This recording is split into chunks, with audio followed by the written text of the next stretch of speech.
News Kannada ವಾಹಿನಿಗೆ ಸ್ವಾಗತ. ಚಾಮರಾಜನಗರ ಜಿಲ್ಲೆಯ ಗುಂಡ್ಲುಪೇಟೆ ತಾಲೂಕಿನ ಬೇಗೂರು ಸಮೀಪದ ಮಂಚಳ್ಳಿ ಗ್ರಾಮದಲ್ಲಿ ಹುಲಿ ದಾಳಿಯಿಂದಾಗಿ 2 ಹಸುಗಳು ಸಾವನ್ನಪ್ಪಿರುವ ಘಟನೆ ಆತಂಕ ಉಂಟು ಮಾಡಿದ್ದು, ಈ ಘಟನೆಯ ಬೆನ್ನಲ್ಲೇ ಅರಣ್ಯ ಇಲಾಖೆ ಹುಲಿಯನ್ನ ಪತ್ತೆ ಹಚ್ಚುವ ಕಾರ್ಯವನ್ನ ಡ್ರೋನ್ ಕ್ಯಾಮೆರಾದಿಂದಲೇ ಕಾರ್ಯ ಆರಂಭಿಸಿದೆ. ಚಾಮರಾಜನಗರ ಜಿಲ್ಲೆಯ ಗುಂಡ್ಲುಪೇಟೆ ತಾಲೂಕಿನ ಮಂಚಳ್ಳಿ ಗ್ರಾಮದ ಹೊರವಲಯದಲ್ಲಿ ಶಿವಣ್ಣ ಎಂಬುವರಿಗೆ ಸೇರಿದ 2 ಹಸುಗಳು ಮೇಯುತ್ತಿರುವ ವೇಳೆ ಹುಲಿ ಏಕಾಏಕಿ ದಾಳಿ ಮಾಡಿ ಕೊಂದಿದೆ. ಈ ಘಟನೆ ಬಳಿಕ ಸ್ಥಳೀಯರಲ್ಲಿ ಆತಂಕ ಉಂಟಾಗಿದೆ. ಅರಣ್ಯ ಇಲಾಖೆ ಶಶಿಕುಮಾರ್ ಅವರ ನೇತೃತ್ವದಲ್ಲಿ ಸಿಬ್ಬಂದಿಗಳು ಸ್ಥಳಕ್ಕೆ ಭೇಟಿ ನೀಡಿ ಪರಿಸ್ಥಿತಿಯನ್ನ ಪರಿಶೀಲಿಸಿದ್ರು.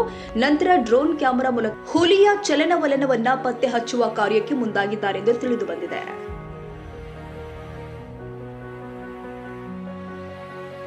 ತಾಜಾ ಸುದ್ದಿಗಾಗಿ ಎಂಟಿವಿ ನ್ಯೂಸ್ 24/7ಗೆ ಸಬ್ಸ್ಕ್ರೈಬ್ ಮಾಡಿ ಮತ್ತು ಬೆಲ್ ಐಕಾನ್ ಅನ್ನು ಒತ್ತಿ. ತಪ್ಪದೇ ಲಿಂಕ್ ಶೇರ್ ಮಾಡಿ.